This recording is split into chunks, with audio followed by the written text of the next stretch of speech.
Depression جیسے عام مرض سے بچنے کا آسان طریقہ۔ ڈپریشن موجودہ عہد میں بہت زیادہ پھیلنے کا مرض ہے۔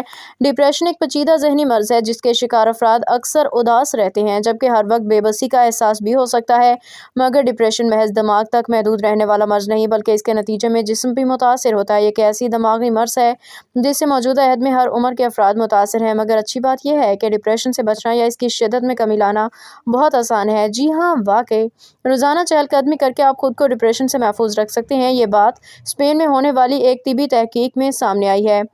یونیورسٹی کی تحقیق میں بتایا گیا ہے کہ چہل قدمی نہ صرف جسمانی فٹنس کی بہتر بناتی ہے بلکہ اس سے دماغ بھی فائدہ ہوتا ہے۔ در حقیقت آپ روزانہ جتنے زیادہ قدم چلیں گے، ڈپریشن کی علامات اتنی کم آئیں گی۔ ڈپریشن کو ہمیشہ آپ سے دور رکھنے والے آسان طریقہ۔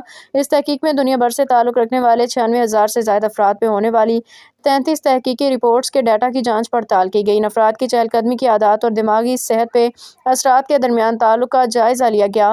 نتائج سے معلوم ہوا کہ روزانہ بہت کم قدم چل کے بھی آپ ڈپریشن سے متاثر ہونے کا خطرہ کم کر سکتے ہیں۔ تحقیق میں بتایا گیا کہ روزانہ 5,000 قدم چلنے والے افراد کو ڈپریشن کے علامات کا سامنا کم ہوتا ہے، وہ عام عادات جو آپ کو ڈپریشن کا شکار بنا سکتی ہیں۔ تحقیق کے مطابق ہر اضافی 1,000 اضافی قدم چل کے آپ ڈپریشن کے خطرہ کو 9% تک کم کر سکتے ہیں۔ آپ روزانہ 7,000 قدم چلتے ہیں تو ڈپریشن سے متاثر ہونے کا خطرہ 31%، جبکہ 7,500 قدم چل کے 43% کم کر سکتے ہیں۔ تحقیق میں بتایا گیا ہے کہ یہ فائدہ ہر عمر کے افراد کو ہوتا ہے۔